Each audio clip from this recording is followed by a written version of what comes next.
Good evening, everyone. Welcome to this session of council for the town of Quispamsis, April the 15th, 2024. I'm looking for an approval of the agenda, please. Moved by Councillor Olson, seconded by Councillor Donovan. On the question, please vote now.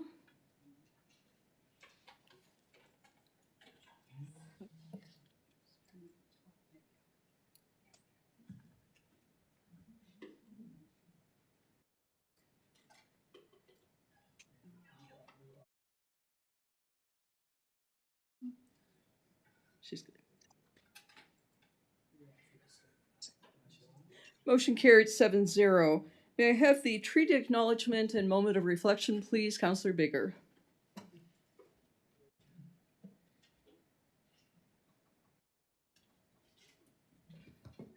Thank you, Your Worship.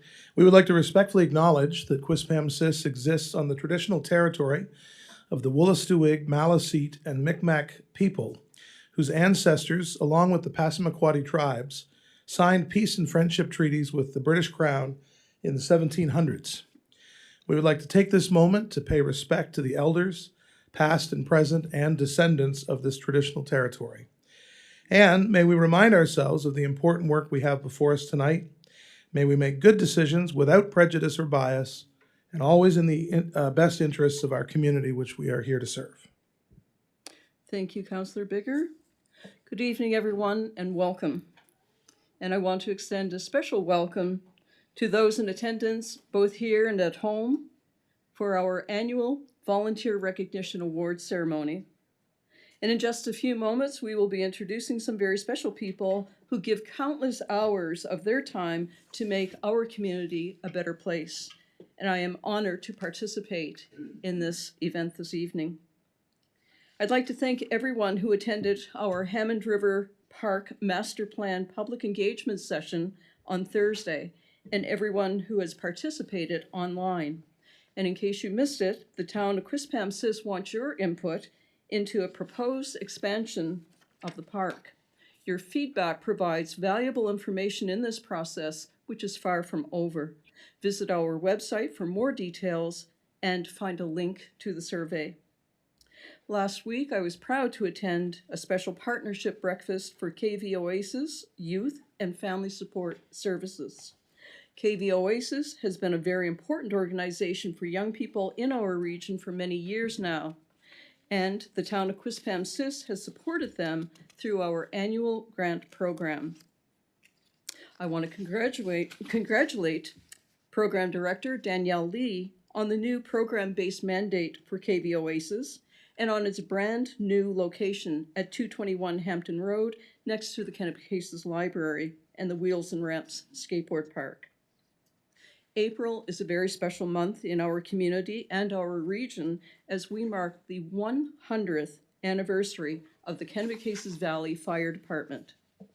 The department traces its roots back to the Rosse Fire Department, which came into existence in 1924. From its humble beginnings with a Model T chemical fire truck and volunteer staff to its present-day arsenal of fire trucks, boats, emergency apparatus, and more than 40 staff firefighters, the KV Fire Department continues to exceed expectations as a critical component of our public safety offerings in Quispamsis. The department will be holding special events in the coming weeks to make its centennial special. It will also be sharing its history and memories on social media throughout the year. You can learn more about the department at kvfire.ca. To Chief Mike Boyle and all Quispamsis Valley firefighters and staff, and to all those who are with us, and we'd like to thank you for representing your community and your region with such distinction, and thank you for keeping us safe. Congratulations on 100 years in our region. We are very proud of our fire department. And it's time to help make our community shine again. This is the 20th anniversary of a cleaner, greener Quispamsis. The community cleanup takes place across the town from April the 22nd through to May the 8th. Litter drop-off bins are available at the Quispamsis Memorial Arena and the James Roth Field parking lot for residents and community groups that clean their local streets and neighborhoods. Thank you for helping to keep our town beautiful. Also, activity is picking up at many of our outdoor amenities as spring weather takes hold. Our park staff have done a wonderful job getting the nets at the tennis and pickleball courts and preparing our parks, trails, playgrounds, and green spaces for everyone to enjoy. A couple of key dates to keep in mind. Swimming lesson registration starts May 1st. And I would like to remind you about a very special concert coming up next week to benefit the KV Food Basket. The Come Together Beatles Tribute Concert is set for Friday, April the 26th at 7:30 at the Imperial Theater in St. John. The 2-hour show will be led by talented local musicians putting their own sounds behind the timeless classics from the Beatles. Money raised from this will help the KV Food Bank purchase healthy food options for their clients. Visit our Facebook page for more information. So that's all that we have this evening. Now it's time to get down to new business, and that will be with our volunteers. So before we do that, I'm going to look for a disclosure of interest. Is there anyone? None this evening. So this evening we have volunteer presentation awards. Appreciation for all that you do in our community to make our community vibrant and a place where people want to come, live, play, and work. And that's on you, because when people see that we are a vibrant, active community, people want to move here. They talk to the counselors, they talk to myself and to staff, and when they're looking for a place to live, they're pretty much sold. And that's why we've been one of the places to choose and have one of the highest and growing populations in this part of New Brunswick. So let's get started with this. Councillor Bigger, you're going to help out with this, and I think Lisa. Turn my microphone. Sure.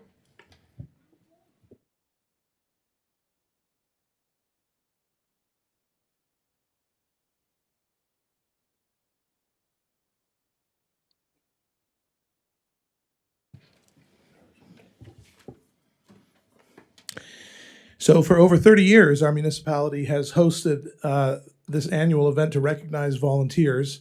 And this year, we're pleased to have a wonderful bevy, a great array of volunteers that we're honoring that cover such a gamut, an eclectic array of services, as the mayor alludes to. Number one, and these are in no order of importance, I don't believe. Although there could be money in it for you if you want, I suppose. Number one, AJ and Shay Guptill of Lakefield Elementary School.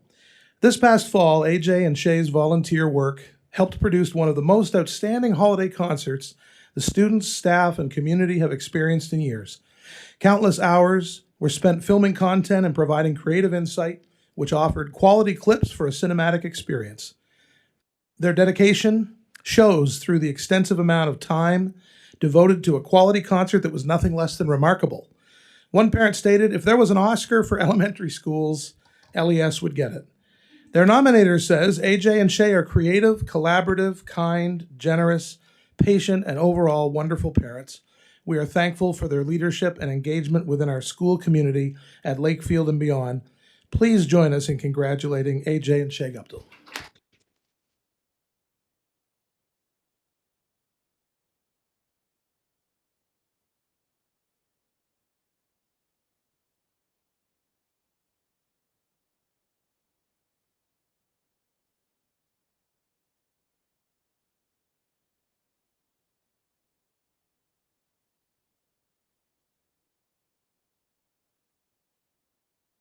Our next volunteer is Alec Hukard from KV Karate Martial Arts Center.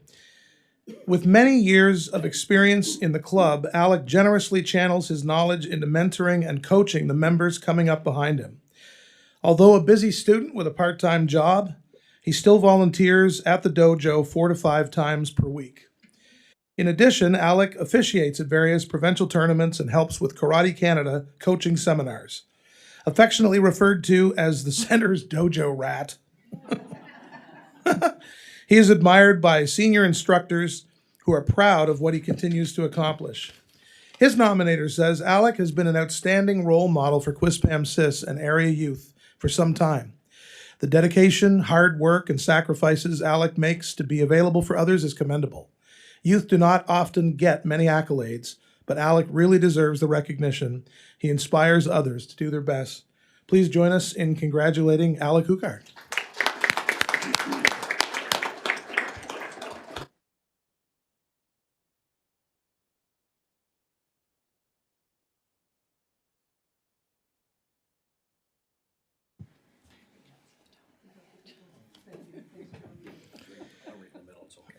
And you got to make sure you get the name right when it's a guy who does karate. So, could be trouble. Our next volunteer is Ann Hurdle from Rossay Hive. Since 2021, Ann has been volunteering each week at the Hive. Her primary responsibility is to teach the game and or develop skills of Mahjong to new and existing Hivers. Ann always brings a positive attitude, lends a helping hand, and encourages others to grow. Through her lessons, many people have made new friends and found a new pastime. Her nominator says, "We believe Ann is deserving of a volunteer award because of her patience while teaching people a new game, positive attitude week after week, commitment to bettering the lives of others, flexibility in giving up her time for others, and selflessness." Please join us in congratulating Ann Hurdle.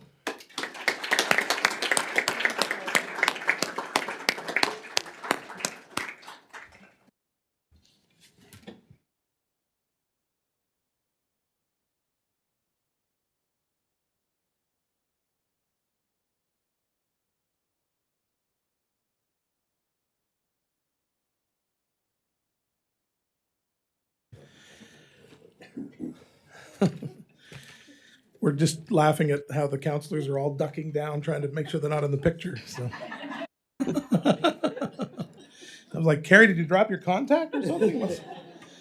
Our next, our next volunteer is Blee Williams from Kennebecasis Valley High School. Blee has coached sports at KVHS for several years. Initially, he coached girls' soccer teams and has since become the coach of the boys' varsity team. In addition, Blee has led clinics on mental toughness with the football team, provided homework help, and transportation when there was a need. During the off season, he has volunteered 3 mornings before school hours each week to assist a group of various athletes through fitness and mental toughness workshops. Blee's nominator says, "Blee is kind, helpful, respectful, and hardworking. He has nothing but the best interests in mind when it comes to the students at KVHS. He is a selfless volunteer who gives countless hours." So please join us in congratulating Blee Williams.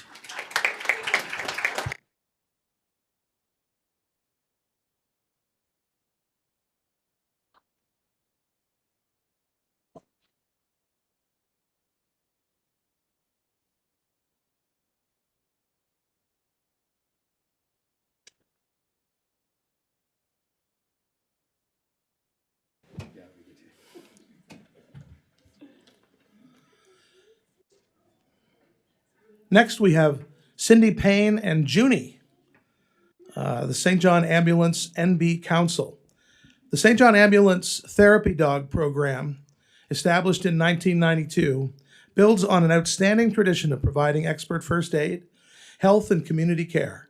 Cindy and therapy dog Junie volunteer their time to provide comfort, joy, and companionship to community members who are sick, lonely, and in the hospital. Since obtaining the necessary qualifications in 2023, Cindy and Junie have logged over 50 hours of volunteering with the local dog therapy program. Their nominator says Cindy and Junie have demonstrated that they are truly committed to the program.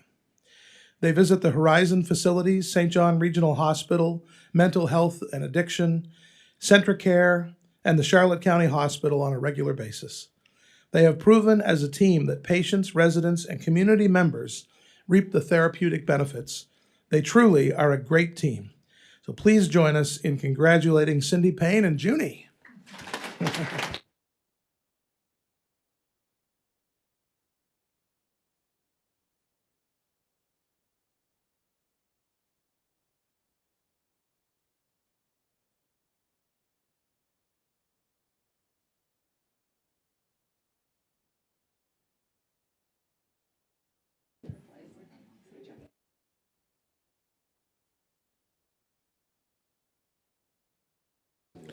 We have a few contentious council meetings where we could use a therapy dog, probably.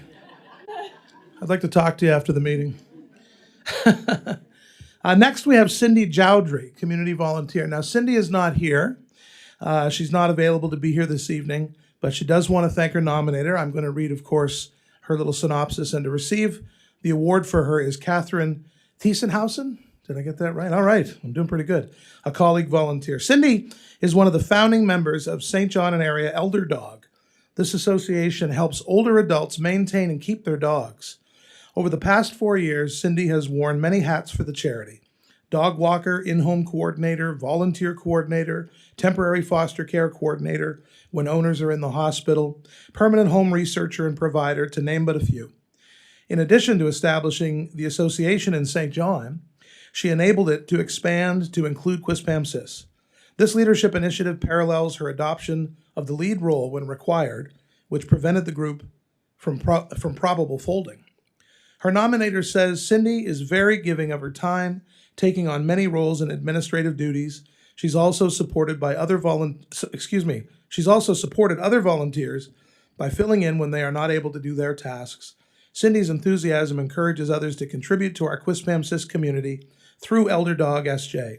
Her dedication to support the human-animal bond has helped many of our seniors and their beloved dogs, and so we offer our congratulations to Cindy Jowdry.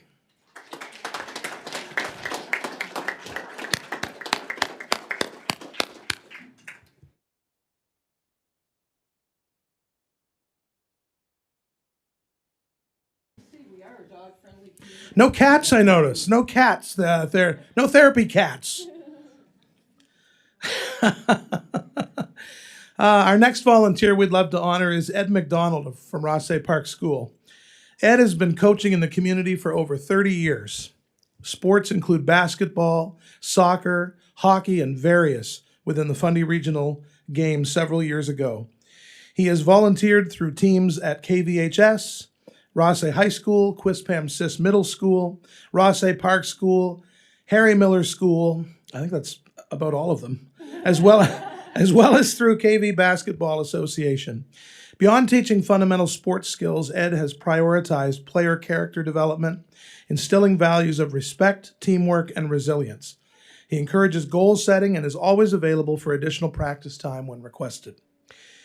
Ed's nominator says, Coach Ed is known for his tireless work ethic, often arriving early and staying late to give his players extra opportunities to reach their potential.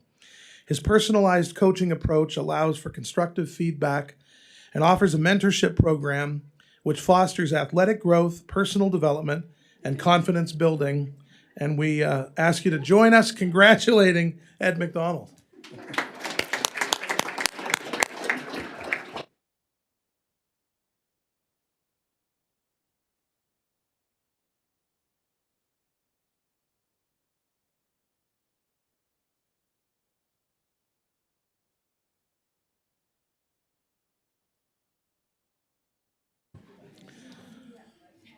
Our next volunteer is Jacques Desjardins of KV Minor Hockey Association.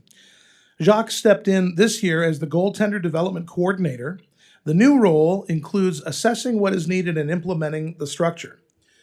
Jacques rose to the challenge and brought 10 free-of-charge goalie clinics to our community, attending these and additional team practices.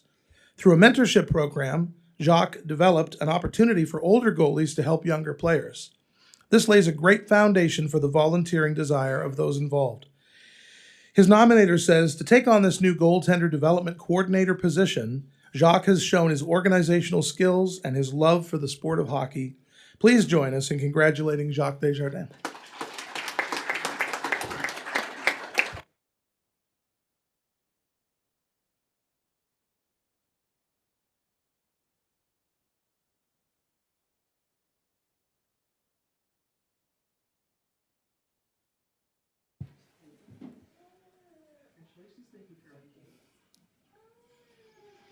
Our next volunteer is Jennifer Coughlin of Kennebecasis Valley Skating Club.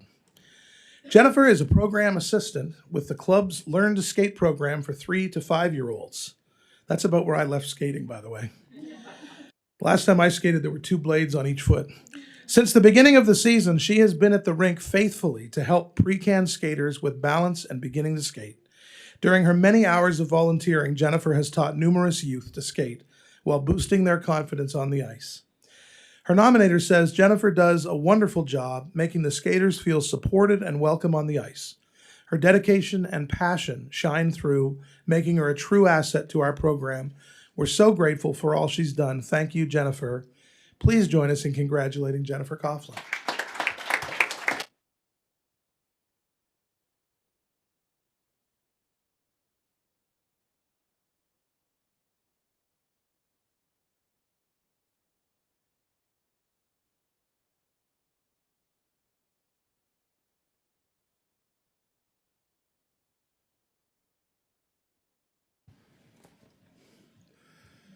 Our next volunteer is Jennifer Kelly Barnett, Chris Saunders Memorial Elementary. Jen organizes and operates the school's hot lunch program and has single-handedly made it a huge success. She has developed positive relationships with students, staff, as well as members of the home and school and parent support committees. Jen's input has helped with various school operations and policies, as well as substantial school fundraising. Her nominator says Jen is very kind and compassionate. Every day, Jen comes to the school with a smile and a warm heart to make our students' days even better.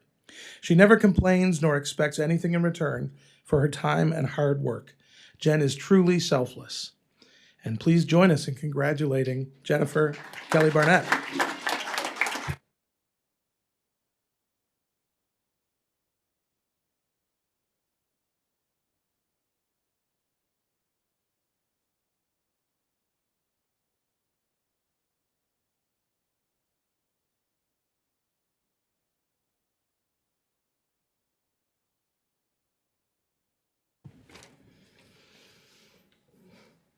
Next, we have Martina Jones of KV Girls Softball Association. Martina has been a KV SGA volunteer since 2014. 4 of her children have enjoyed being part of the association, and 3 still do. As a former softball player, Martina has always given back to the sport she loves. She's been a constant with the Learn to Play program for the past 10 years. Yeah, nice try there, getting them to come. I feel the same way about being up here. Her nominator says Martina is extremely dependable. We always know we can count on her. Over the years, she would be seen at the field with several kids in tow, and even while expecting. As an organization that depends on volunteers to run its programs, having a volunteer like Martina is priceless. Please join us in congratulating Martina Jones.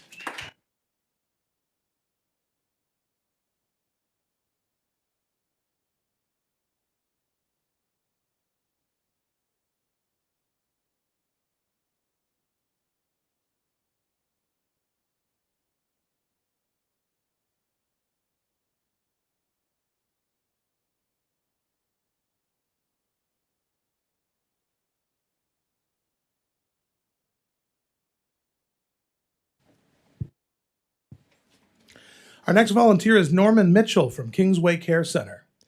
Norm has volunteered for KWCC for approximately 6 years.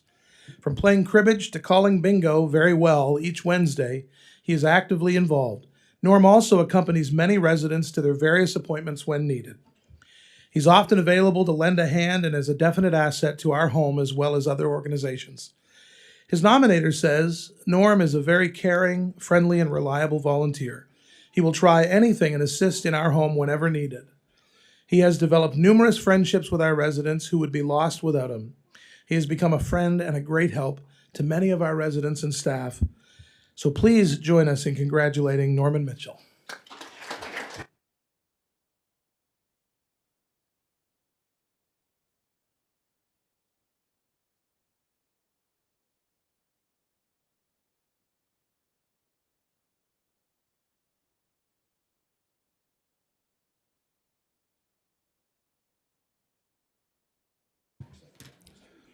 Just 3 more to go. Hang on there, dear. Next, we have Olivia Doucette, Navy League of Canada Quispamsis branch. In 2016, Olivia joined the 268 Bras d'Or Sea Cadets following her time as a cadet with 170 NLCC Cromwell. Over the years, she has held a variety of volunteer positions, including coxswain instructor, supply, divisional petty officer, and drum major. The coxswain position was perhaps the most involved with supervising, instructing, training, and monitoring the welfare of all the cadets of the Corps. Events including Poppy Drives, HMCS Acadia's band musician, and Vets and Friends events also benefited from her involvement. As a member of 268, she was awarded the top cadet in phases 1 through 4, as well as the Royal Canadian Legion Medal of Excellence in 2020. Her nominator says Olivia Doucette is an enthusiastic and dedicated instructor who continuously strives to improve her instructional abilities. She readily accepts responsibility by volunteering to assist with cadet training at any time. Olivia is highly recommended for future mentoring with the cadet program and further training with the cadets. Please join us in congratulating Olivia Doucette.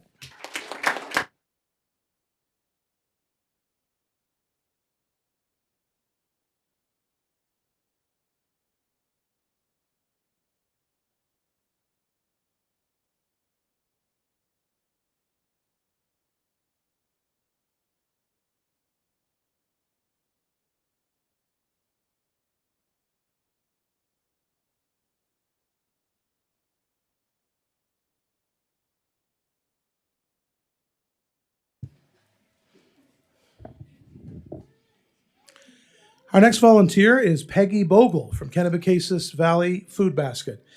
Peggy volunteers 3 to 4 days each week, stocking shelves, organizing food supply, and assisting clients in need of food. She will make herself available at a moment's notice if there is a volunteer shortage.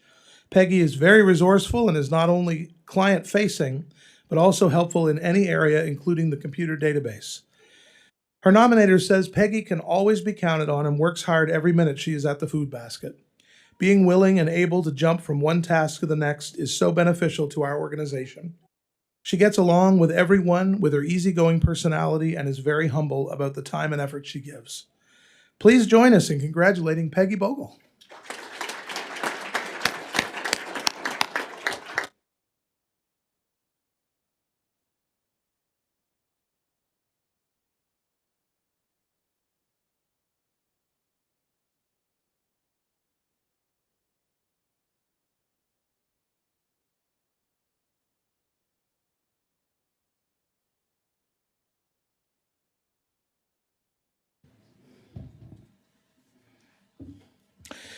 And the final volunteer that we're honoring this year is Richard Rick Duffy of the Kennebecasis Public Library. Longtime library patron Rick Duffy approached the library in the fall of 2022 with an offer to facilitate a weekly French conversation group in the library. Over the last year and a half, his Coin Français group has expanded from an hour-long weekly group to an entire afternoon session that includes both a basic level conversation group for beginners, followed by a more advanced one. So far, Rick has given more than 150 hours of his time and counting. Without the support of people like Rick, the staff at the Kennebecasis Public Library would not be able to offer the breadth of programs it does. His nominator says Rick is the perfect person to facilitate this group. His varied academic career included his early years as a French, Latin, and Russian language instructor in England, followed by a career in Canada teaching French immersion to young students and later French and Spanish to community college students. Rick also personifies what it means to be a super senior. He is a nonagenarian. Yes, he will turn 91 this fall. Whoa. With a razor. Do you remember when the Kennebecasis Fire Department opened? That's amazing. With a razor-sharp wit, eclectic reading interests, and a thirst for intellectual changes. We admire and enjoy his sense of humor and his energy. Congratulations from all of us, Rick. Please join us in congratulating Richard Duffy.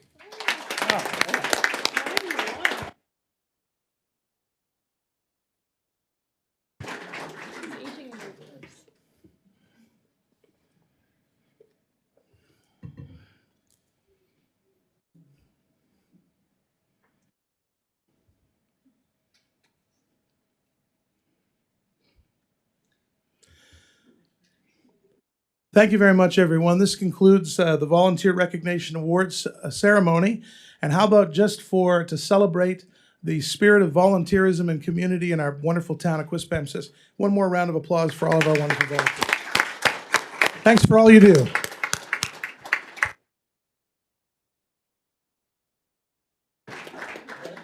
Thank you, Councillor Bigger. Thank you, everyone. And thank you for being here this evening. You are dismissed. You may go.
All right, we will resume our agenda. We are on 5B, proposed revisions to the members' agreement and bylaws for Envision St. John, the Regional Growth Agency. And with us this evening, we have Andrew Beckett, the interim CEO. Welcome, Mr. Beckett. Nice to see you. I thought everybody would be sticking around for this part of the presentation, but apparently it's not a big draw. Great to be here this evening, and congratulations to all the volunteers. It's a key part of the community, and it's great to see them get recognized. What's before council this evening is a draft set of revisions to the members' agreement, one of the key governing documents for the Envision St. John. The members' agreement first came into place at the formation of the agency, and since that time, a few changes have happened, and it was time to make some revisions. The key change was the change in local governance structure, where we had two new local government entities join the region. So we had to make sure that that was somehow reflected in our members' agreement. Which got to be a little bit convoluted, to say the least, because the Fundy Rural District is not actually a legal entity, so that they don't have the legal ability to sign any agreements, and so we had to figure out how to accommodate that. So there were discussions back in, I think it was September of last year, with the board chair and the mayors at that point in time, to look at how we go about incorporating the new members into the members' agreement and into the governance structure of the agency. One option was to simply add a couple of other seats at the board table. That would have required more than 2 seats, though, because you have to maintain the balance between non-municipal appointees and the municipal appointees. We would have ended up with a board of about 21. 15 was already seen to be too large. Going to 21 was seen to be largely unmanageable. So that was dismissed, and after just some discussions back and forth with the mayors, there was an agreement to look at revisions to the agreement that would move to a fully outside director board, private sector board, made up of around 11 people. Then we were asked to work with the CAOs to see what that meant to the members' agreement. So the CAOs and myself started meeting September, October. We had 3 or 4 meetings, and Mr. Kennedy, I forget how many iterations we went through on the agreement, but there were a lot of going back and forth, because what we discovered as we were going through it was that it wasn't just a matter of looking at the board structure. There were a lot of provisions within the agreement that were redundant at given that we now had an agreement in place between the agency and the Fundy Region Service Commission. So we needed to make sure that that was incorporated and reflected in the members' agreement changes as well. The other thing that we wanted to keep very close attention to was to make sure that there was clear accountability back to the municipal units as we went through these changes, and we didn't want to compromise that in any way. So we identified several key areas that where the municipalities maintain approval authority over the actions of the agency. So those include appointments to the agency's board of directors, all have to be approved by the members, the agency's strategic plan, our key performance indicators, any changes to our bylaws, any borrowing that we do, establishment or acquisition of any subsidiaries need approval from the members, and also any wind-up or dissolution of the agency requires approval of the members. So again, making sure that we were maintaining that accountability back to our member units. A couple of other points that I'd make. We also wanted to make sure that there was the regular reporting back to the members. So once a year, there would be a reporting out of our results, which at this point in time you'll be receiving an invitation. But if you want to mark it in your calendars, Thursday, May 30th, we're going to be inviting all the member municipal elected officials to a session in St. John to present our 2023 year in review. So to provide everybody an overview of our results. There'll also be quarterly reports that are provided, as they are now, to all the members on our financial results and key performance indicators. The relationship between the CAOs and the agency is also seen to be a very important one to maintain. So we've embedded in the municipal or in the members agreement that there would be quarterly meetings between the CEO of the agency and the CAOs of the member municipal units to make sure that that is the ongoing exchange of information and dialogue to make sure that we're properly coordinated in what we do. So all of that said, what's before you is if you've looked through the red line version, it's a very red document in terms of the number of changes, but it does now reflect the current state of the governance of the agency. It's aligned with the Master Services Agreement between the agency and the Fundy Region Service Commission. It's been reviewed by our solicitor, by the city's legal counsel, by the Fundy Region Service Commission's legal counsel. We think everybody's had a good kick at the can on this one, and we're now looking for the member municipal units to give approval so that we can proceed with the changes to our governance structure. And with that as a fairly brief overview, if there's any questions, I'd be happy to try and address them. Thank you very much, Mr. Beckett. I will open the floor for councillors if they have any questions on that. If not, there is a recommendation. Councillor Miller. Thank you, Worship. Thank you, Mr. Beckett, as well. Yes, there was a lot of red. And I guess I have a couple questions because I'd go through the red and it would say see appendix something else, but there was no appendix there to see on certain ones. So I guess I'm just trying to understand the new structure. So before it was 15, now we're looking at a board of up to 11. That's right, up to 11. Yeah. Now, in the original one, it said people weren't compensated except for their travel. Is that the same with the new board members? Absolutely the same. It's a volunteer board. Thank you. And how does the vote work then? Because I know when I was reading about a quorum, it said you'd have to have at least one person from St. John and you'd have to have at least 3 people from other regions. When you're doing the directors that you're hiring, do they have to be somebody from St. John, somebody from Quispam? Because No, the way the quorum is written, it says there's got to be St. John and 3 other regions.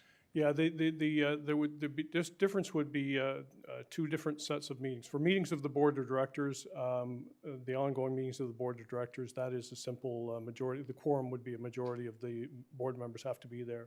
Votes would be by majority.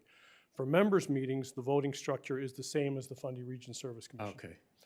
So you have each of the members present, but then again, depending on population, because I know these vote counts can vary from one year to the next, but it's weighted based on population. That's the voting structure. So again, to make it less confusing, hopefully over the long term, we felt it was prudent to put in place the same voting structure as the Fundy Region Service Commission. Okay, perfect. Because that's what I was trying to figure out. If the directors aren't from the region and Quispam has 1 vote, pretty soon 2 votes once we get to 20,000. Okay, no, perfect. I just like I said, a lot of red. I just And, didn't. yeah, and I didn't know how the recognize voting would it's work. It's a Yeah. bit tough to follow the moving parts on it at times. For So the voting the board is different than the voting members. That's Okay. right. Thank you. Exactly. Appreciate it. And welcome Deputy Mayor Scryer, joining us virtually tonight. Go ahead, Deputy Mayor. Thank you, Mr. Beckett. I have a couple of questions, Your Worship, if I may. My first question is, how are the board members selected? That's my first question. The board will have in place a skills matrix that they use to evaluate the skills that are required around the table. The nominations, we're looking at a variety of ways to seek nominations. Obviously, welcome anybody that would be recommended, and they'll be screened by the nominating committee against the skills matrix. Once a shortlist is decided, that's when we have to go back to the members and as represented by their CAOs to make sure that we have the approval of the members before they're actually accepted to the board on an ongoing basis. Okay, thank you. My second question was regarding when you said the 5 things that the members would still be involved in. I didn't hear you say the budget process. Sorry if I missed that one. The annual budget is absolutely, it requires member It was approval. in there? Yes. Okay, and my last question, if I can remember it, it slipped my mind. Oh dear. I can't remember. It'll come back to me. Somebody else can ask a question. Shoot. Thank you. I We'll can't- try to come back to you, Deputy Mayor. Okay, thank you. Councillor Luck. Thank you, Your Worship. Thank you. Welcome. I just had a follow-up question in regards to the skills matrix. So you had mentioned that the board will be made up of course, like, looking at different skills. Is there any consideration for geography? We had that discussion again with the CAOs and shied against putting geography in there because in some ways that's taken care of with the members' approval of all the key items that there's going to be representation from across the region. We didn't want to limit it but based on geography, basically. We need the right skills around the table in terms of providing the overview. So we've left it open from that standpoint, but I think it would be fair to expect that with the members' approval, they'll be looking for a good cross representation from around the region. Can I do a follow-up comment? Thank you. I guess the reason I had asked is more so about the concern, and again, just trying to understand kind of the new model, because it sounds like the board would kind of make recommendations to the members, and the members would say, yes, we agree. So if you have a very homogeneous board that perhaps is very heavily weighted to one area, they're going to have kind of groupthink. And then once you come up with the solution and propose it, it might be the ball's too far down the, Sure. the court to kind of back it up. So I just wanted to know. Thank you. Yeah, and look, it's a very good point, and I think that's that can be expected to be part of the evaluation in terms of looking for that type of diversity around the table, geographic, skills-based, gender-based. There's a lot of different factors that need to be taken into consideration on that. Thank you, Councillor Luck. Councillor Miller. Thank you, Worship. I guess for clarity, because our last meeting or the meeting before, we were also announced that we now have a new oversight of the regional commissions. Like there was a lady that was named and then they're hiring at least 4 more people. So I'm just trying to figure out how all this is working. So the board will recommend to the voting members. The voting members then report to the RSC. That's right. And the RSC then reports to this new oversight committee. So I think we're building the world's heaviest plane. I guess that's what I'm getting at is we seem to have oversight on oversight. And unfortunately, I've been through this long enough. One at the top can just say, no, I want this, and it gets pushed down. So it's just, I don't know, I'm just a little bewildered at the amount of people we have in each group. And then it keeps going up and going up and going up. And then we don't really have a choice on the budget. It gets told to us. So it's, you can say we have board members now, but we've already dealt with the minister and asked questions, and it didn't matter. They did what they wanted to. So I'm just trying to understand politics, how we end up doing this board reports to the voting members, then to here. It seems like an awful lot of work and meetings that when you get 15 people in a meeting or 11 in a meeting, it's tough, and then it keeps going up. So Yeah, I'll refrain from commenting on local governance structure and reform in the province. That'd be a lengthy conversation to get into. I don't disagree in terms of what you're saying. What we've tried to do from the agency standpoint is to ensure that there's a direct line with our member municipalities so that you do have an input and do have a say on the budget. That we value that input. We want that on an ongoing basis to make sure that there's clear lines of accountability. Then yes, it does have to go through several other layers in terms of the overall governance structure. But again, what we've tried to embed in here is that there is a direct line to the member municipalities, so that you've got that input on an ongoing basis. We think it's very important to the functioning of the agency. Deputy Mayor Scryer again, please. Thank you, Your Worship. I remembered my question. It had to do with the provincial rep. Are they remaining on the board? You're taking off the CEOs. So just wondering about the provincial rep that represents workplace, post-secondary training, education, post-secondary education and training, labor, and government of New Brunswick. Would that person remain on the board or be seen as the CEOs are in? Under the structure that's proposed, it doesn't specifically designate a provincial representative on the board. Now, I would say the reason that's seen as important at this point in time, and I'm sure from the board standpoint will continue to be seen as important, is we have a contract with post-secondary education, training, and labor for $1 million to support immigration and workforce development activities. That's why we wanted a representative of the provincial department on our board.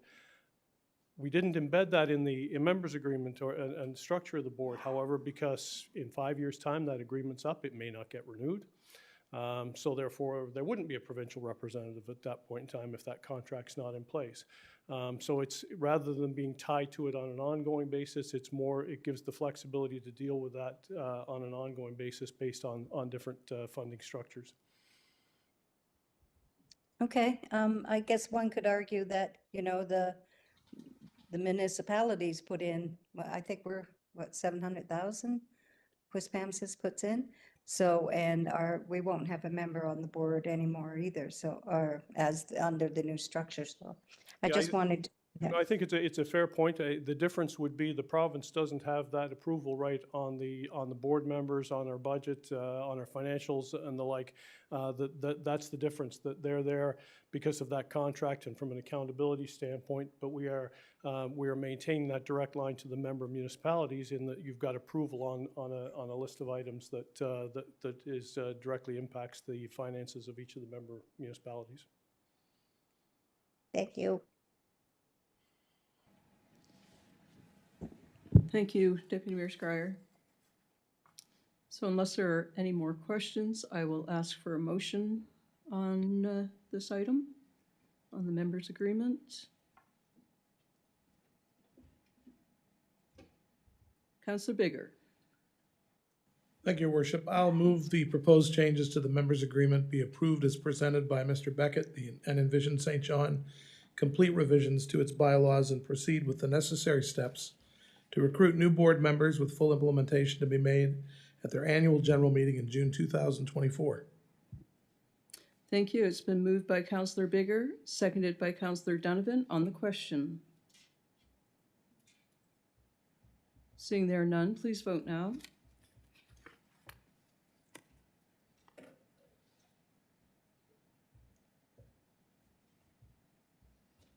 That's it. Motion carried unanimously. Thank you very much for being here this evening. Great. Thanks very much, Your Worship and councillors. And again, a reminder, Thursday, May 30th, it'll be 7:30 in the morning. It's going to be an early start for you, but we will provide some snacks.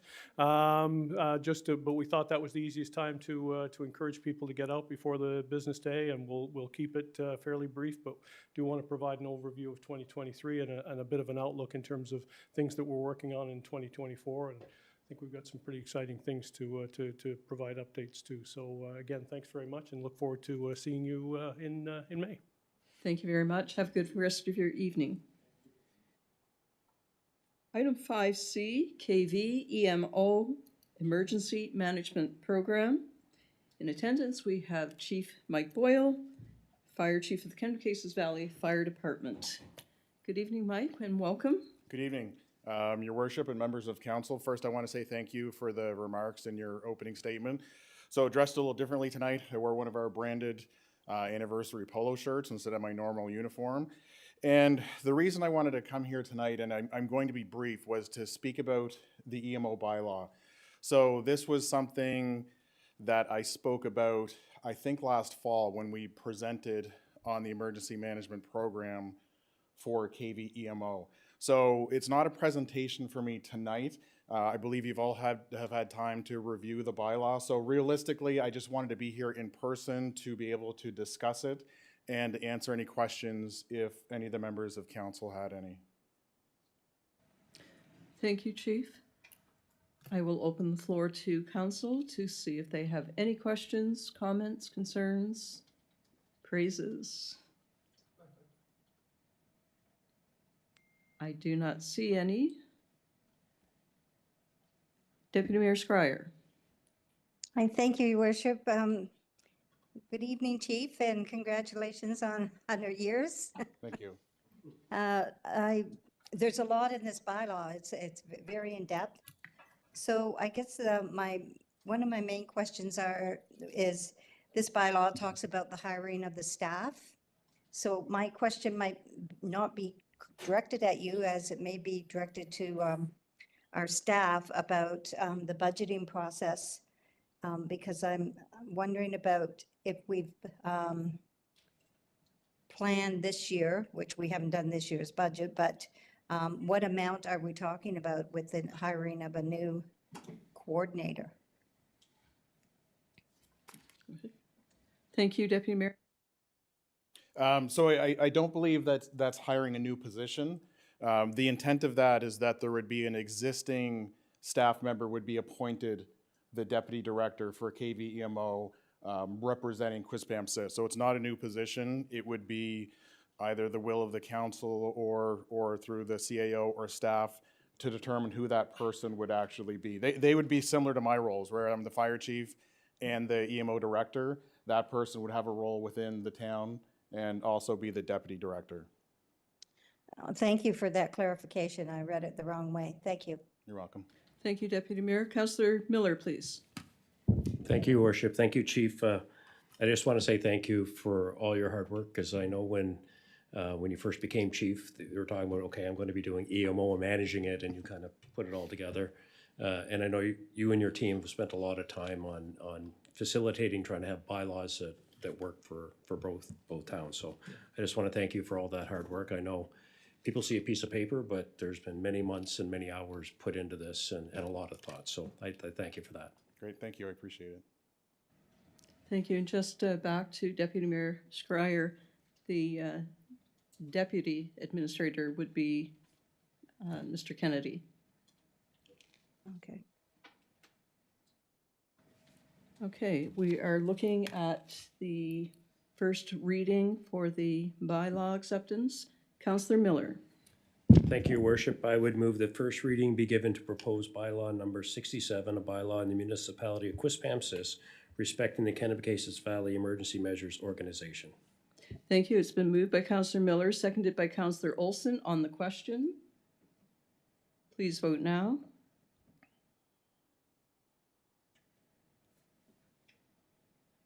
Beth, did yours come up? Okay.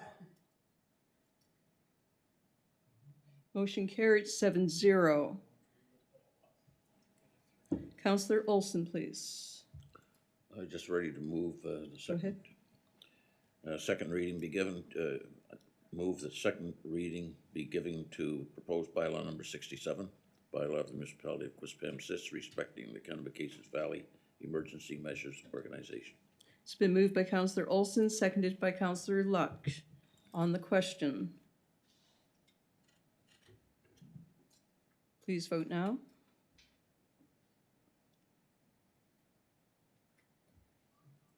Beth is saying yes.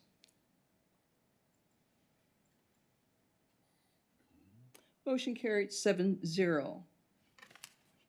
Thank you very much.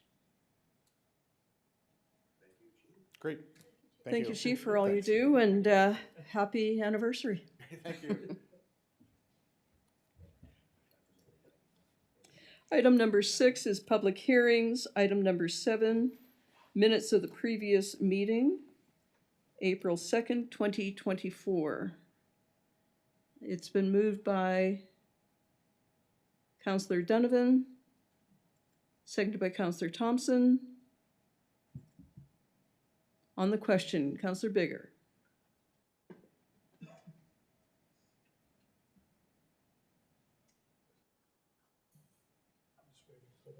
Phone to come on. There we go. Thank you.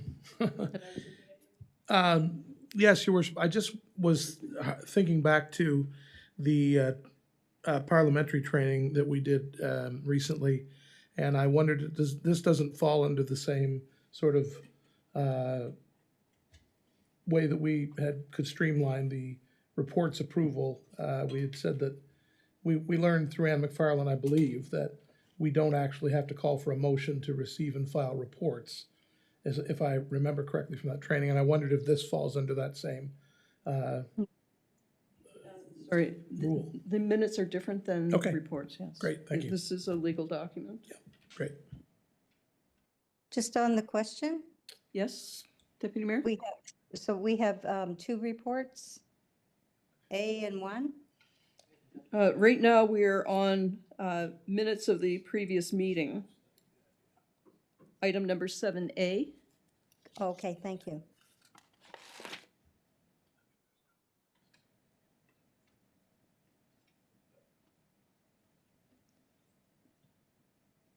Have we voted? No.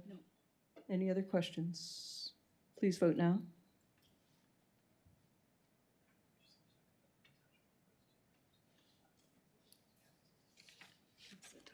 Yes, approved.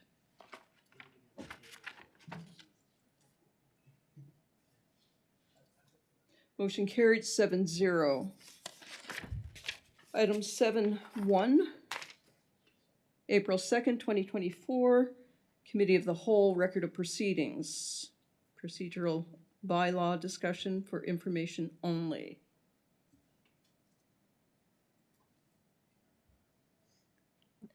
Deputy Mayor Scryer. Thank you, Your Worship. I was just curious on one of the, when we talked about the deputy mayor. It was my understanding, before I left, I had to leave later that evening, but it was my understanding that the consensus was the status quo. And that's not what it says here. So I'm wondering if there was discussion after I left that changed it, or if this is just miswrite. It's the last line. It was suggested that at the February 6, 2024 meeting that the position of deputy mayor, I'm not quite sure. So rotational terms of the deputy mayor's position could potentially be explored further in future and prior to the next municipal election. And your thoughts on that, Deputy Mayor? Yes, I thought when we had our discussion at the last meeting that we did a consensus of status quo, and everybody was in favor of the status quo. There was no suggestion of the other part. So that's what I'm just curious, is something happened? So I'm going to refer to the clerk and just determine, because what you were saying then is because we went to the question on whether or not we should be rotating the deputy mayor's position, and then we went around the table and the consensus was that it would remain as status quo, correct? Correct. Correct. So then I will switch over to the clerk. Yes, through you, Your Worship. I believe the minutes they did reflect no change to the proposed bylaw, leave the proposed process for the election of the deputy mayor as the member who receives the highest number of votes during the municipal election. And then the second part of that, and I could strike it if council doesn't believe that's the case, I had just noted rotational terms of the deputy mayor position could potentially be explored further in future and prior to the next municipal election, just so that it would become in force with the 2026 election. But that could be struck if that was not council's feeling. Okay, thank you. I'm going to go to Councillor Bigger. Thank you, Your Worship.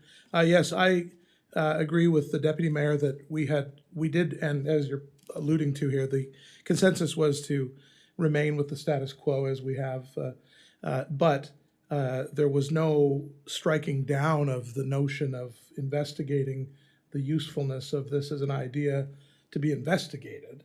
And I think that that's what the clerk is alluding to with that second paragraph under point 2, that there is the opportunity to continue to investigate this and perhaps come back around to it as a discussion item later on.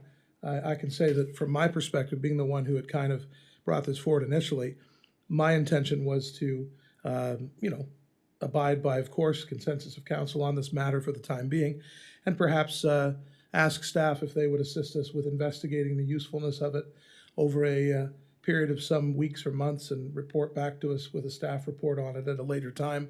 But there's certainly no intention that I'm aware of for this to change for the duration of this council term.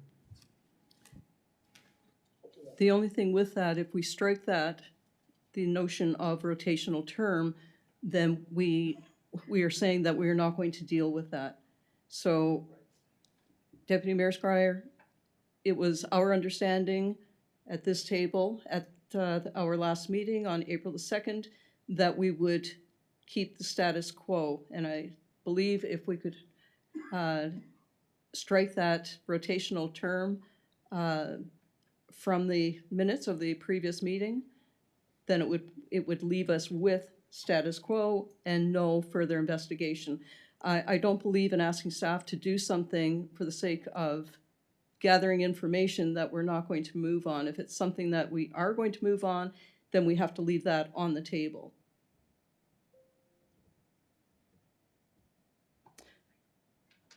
So could I have a motion to strike that, Councillor Bigger?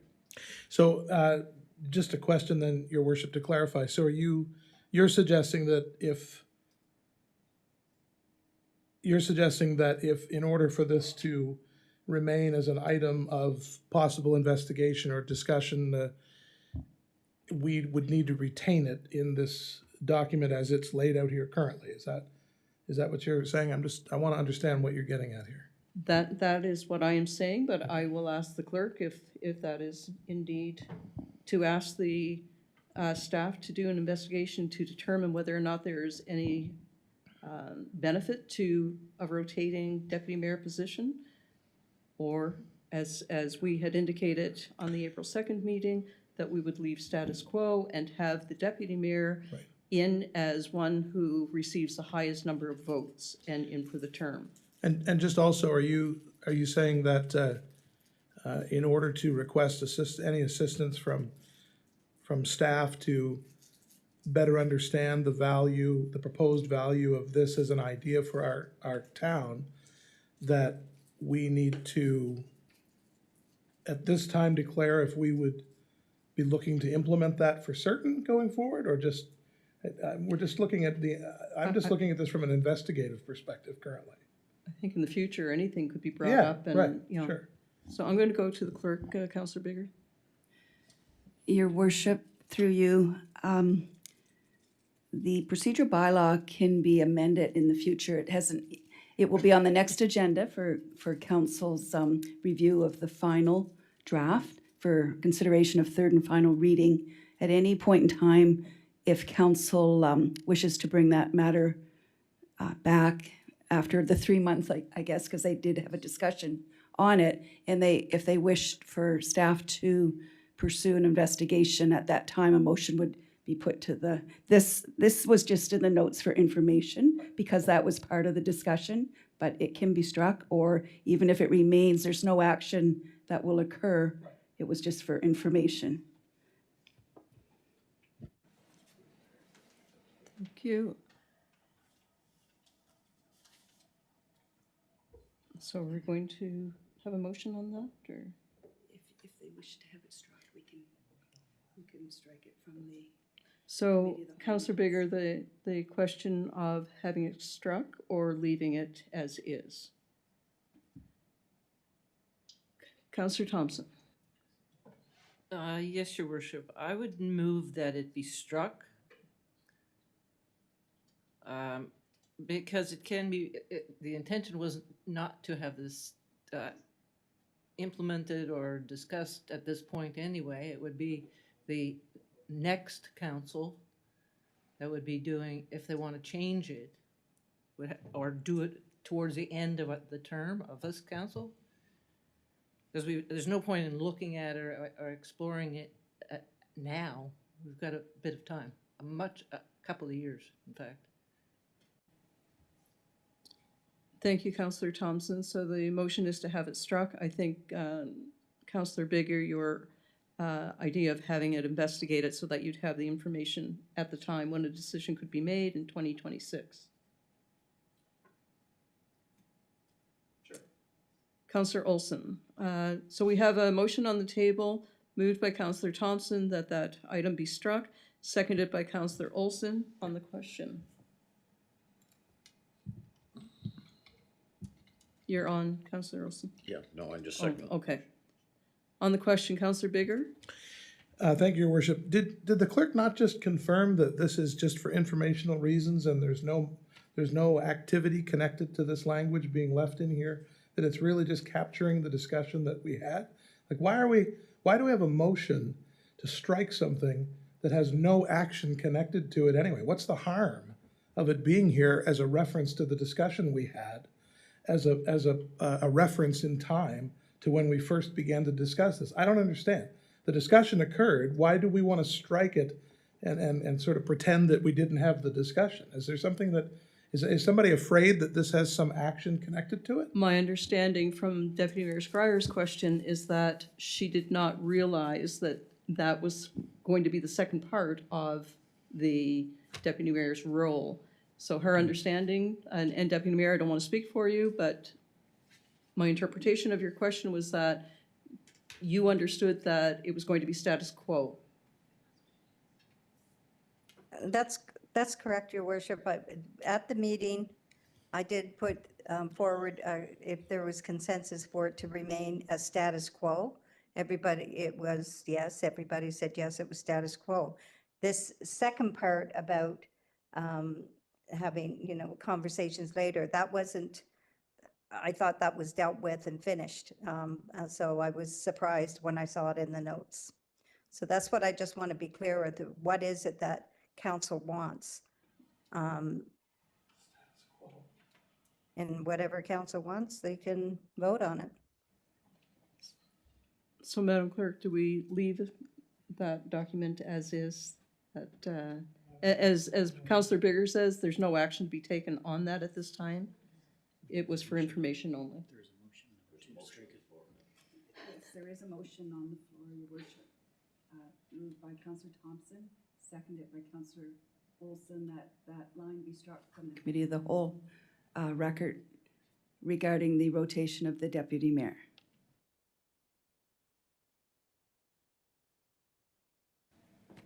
Unless Council wants to withdraw. Unless we withdraw that motion.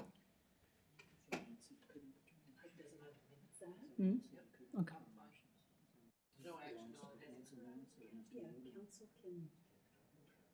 Or we can vote to vote that. We can vote to vote it down, and then it stays as status quo. And that line remains. Right?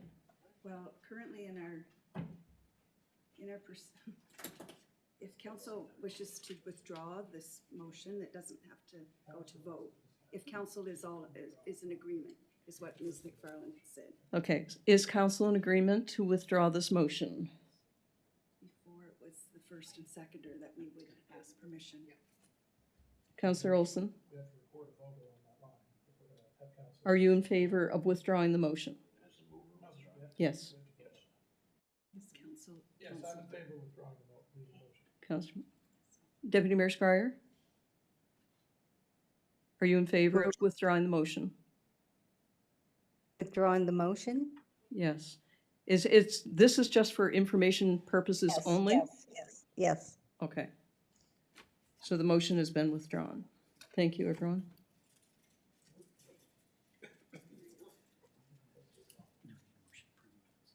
No, you don't need to.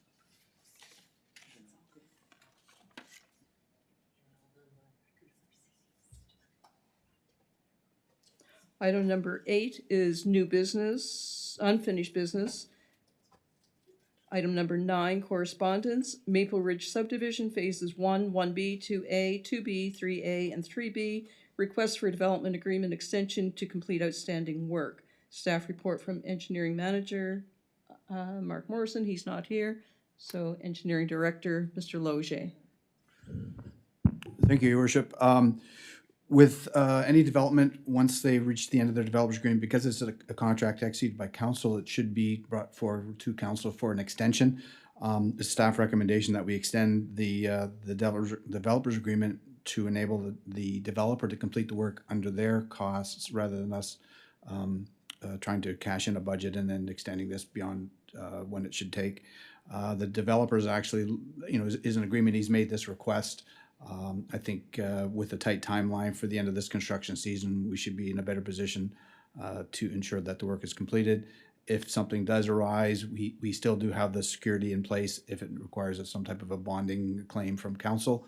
But it is our preference to ensure that we look for compliance as we normally do, and that's just the developers that do the work. So an extension with the timeframes requested is reasonable, Your Worship. Thank you, Mr. Loge.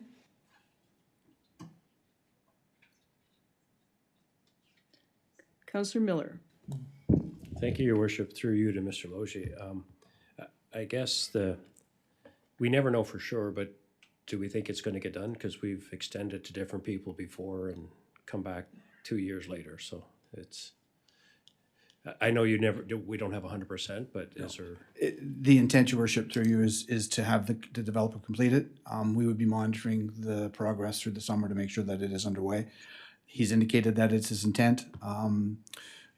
We have to give the developers the benefit of the doubt at some stage, but it ultimately is always better to have them do the work under their budget than us to try to do it, because it ends up costing us more than the security is worth. So, regardless of whether we think it's going to happen or not, which we do think it is, it's always best to give them that opportunity.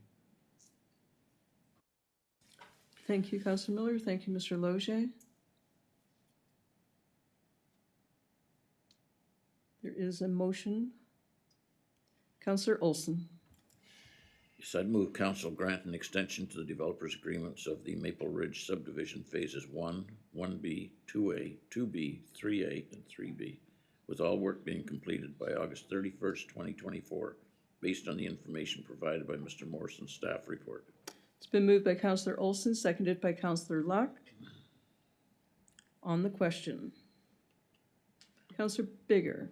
Thank you, Your Worship. Just to the Director of Engineering and Works, the staff report, I don't believe, indicates reasons provided by the developer that the developer's agreement has expired without the work being completed. And I just wondered, I expect it's probably, just the same old story, but I just wondered if there's any insight that we have on that. Thank you.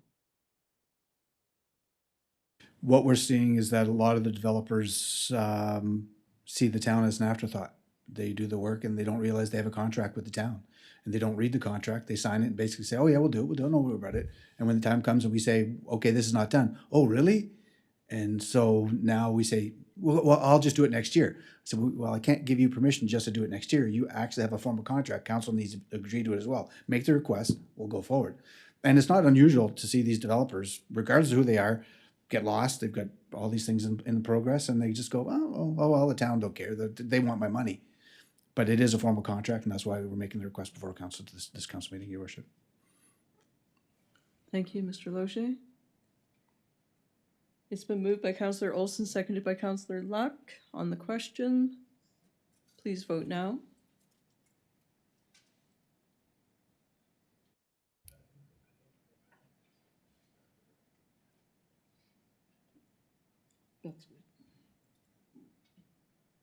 Motion carried 7-0. Item number 10 is bylaws. Item number 11 is new business, award of tender number RFP number 2024 TQ02-2, development of stormwater management and asset management plan for the town of Quispamsis. Staff report from the Director of Engineering. Thank you, Your Worship. This is the next step in our asset management, comprehensive asset management plan process, where we're taking the individual asset silos, the different levels of infrastructure, and creating an asset management plan for each of them. We're quickly approaching the stage where we're going to end up with a comprehensive overall enterprise-wide asset management plan, and that'll be the next process that we come before council. That particular aspect, we've been waiting to see if FCM or the feds will allow software as part of the funding agreement, and they haven't done that yet, but our fingers are crossed for that.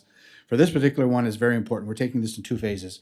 We're taking a stormwater management plan, which the town doesn't have now, and that will deal with things like looking where the different drainage basins are, which should we be doing as far as introducing standards to our subdivision development agreement for control of drainage, looking at things like springtime flooding, debris, sediment control, things that we have certain components in our specifications and guidelines, but we want to take it to that next step. And we can do that with a comprehensive stormwater management plan, which will lay out specific guidelines for the town staff to enforce, but also outlines expectations of developers in advance, rather than going, oh, I didn't know about it. So once we have a comprehensive stormwater management plan, that will now enable us to do things like, hopefully we'll see the Environmental Trust Fund money for the Ritchie Lake. We can incorporate things like that into it, and we can develop that much better level of control when it comes to runoff from new subdivisions, runoff from existing development. How do we treat design parameters? Is it a 5-year storm? Is it a 100-year storm? Those types of things with a stormwater policy. The second part of that is once we have how we want to handle it, it's our basic asset management plan. And we're fortunate in that most of the town is a ditch and culvert system. There's limited storm sewers, limited stormwater retention ponds.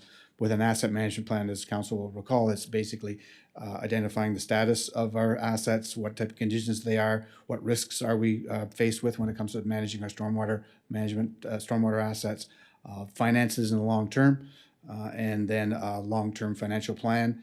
And ultimately after that, we continue that circle of ongoing maintenance, observation, inspection, upgrades, capital, so that cycle comes into play. So the asset management plan is the part B of this particular document. This particular consultant is actually completing our sanitary sewer asset management plan, so we're familiar with their work. They are familiar with our existing asset management plan and policies, so it's cutting down on some of the work that other consultants may have to undertake. So that's why they provided a slightly less expensive proposal to us. We're comfortable with their team that they've provided. If council will recall, Hans Aris, who was part of the RVA team that did our initial management plan, is working for this firm now. So there is some continuity in it.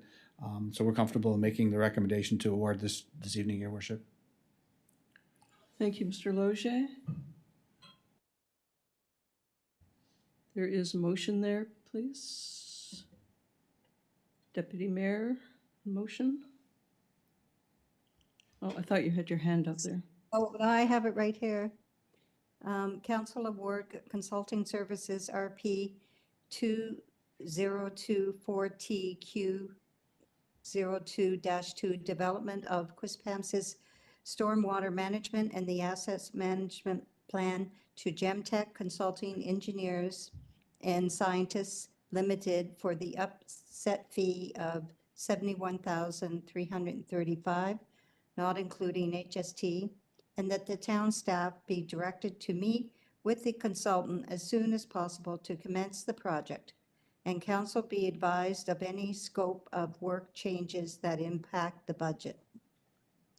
Thank you, Deputy Mayor. It's been moved by Deputy Mayor Scryer, seconded by Councillor Bigger. On the question, Councillor Miller.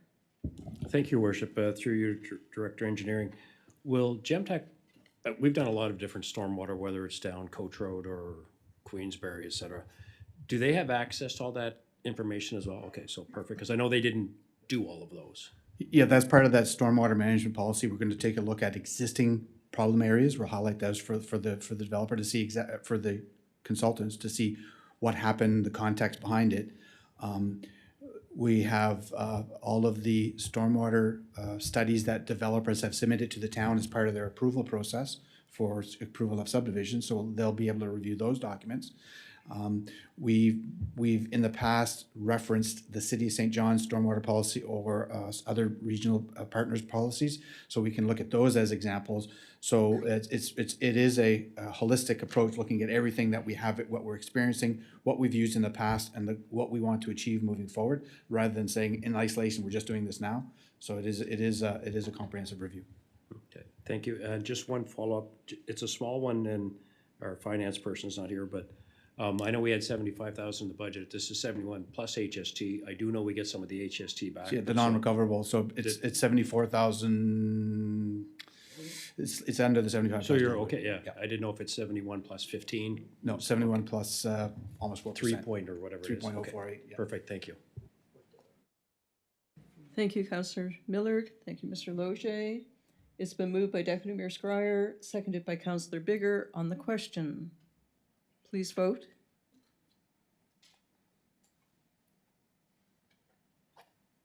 That's good.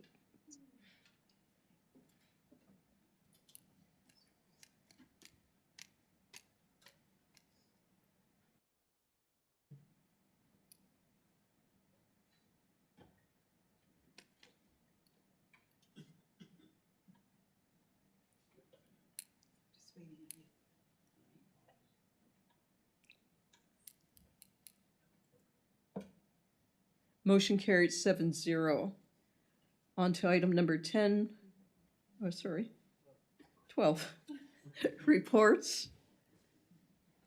Any comments or concerns about reports? Councillor Bigger. Thank you, Your Worship. I read with interest, and I just raise it in case anybody missed it. I read with interest in United Municipalities of New Brunswick's latest bulletin that they are following up on their commitment from last fall to review the dues structure, and they're striking a committee as outlined in their bulletin and inviting people who are interested to sign up to be part of the discussion process. And given the somewhat sort of dramatic happenings of that whole day last year at the conference and their annual general meeting and how it applied to us especially, I thought it bore mentioning in the event that there's anybody on our council that would want to take note of that.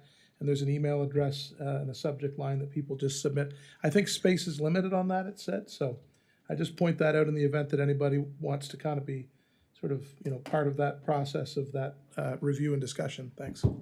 Thank you for pointing that out. Deputy Mayor Scryer, please.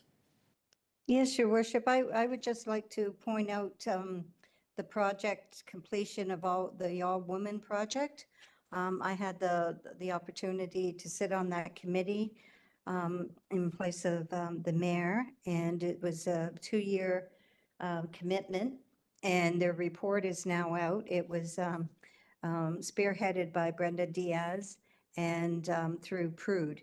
And the report is very inclusive. They spoke to over 200 women newcomers and they told their stories.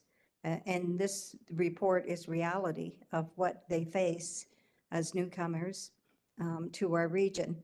So I think it's got so much in there. It talks about access to healthcare, access to domestic violence programming, access to mental health, access to education, and discrimination.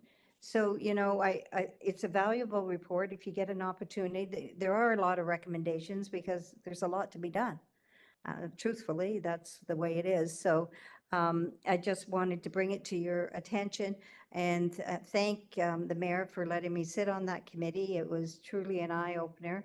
We did host them in Quispamsis. There was about 45 people that came out on the bus, and we went to the Means Cove, and we had lunch there and broke bread, and we were able to have discussions about jobs, and reports came back to me that actually 3 people on that trip did find employment. And we stopped at various employers along the way in the valley so they could see what opportunities there were. So anyway, I just wanted to say bravo to Brenda Diaz and Prude for all the hard work. And we still have a lot of hard work to do, even in our own backyard. Thank you. Thank you for raising that, Deputy Mayor Scryer, and thank you very much for your commitment over the past 2 years. Certainly, it has been a lot of work, a lot of lifting for that committee, and Brenda's done a remarkable job putting all of that together. So thank you for doing that work and working with her. And also to Councillor Bigger's point, if there is anyone who would like to serve on the committee through UMNB on ways to come up with the appropriate fees, I guess, please let me know, and we will make sure that your name gets submitted. We would love to have representation from council on that committee. Item number 13, business arising from Committee of the Whole. There is none. Item number 14, looking for adjournment, please. It's been moved by Councillor Olson. And we don't need a seconder, do we? Yes, we do. Seconded by Councillor Thompson. On the question. Seeing there are none, please vote. Councillor Thompson says yes. Councillor Donovan says yes. Motion carried 7-0. Thank you, everyone. Thank you, all staff, for being here this evening, and have a good evening.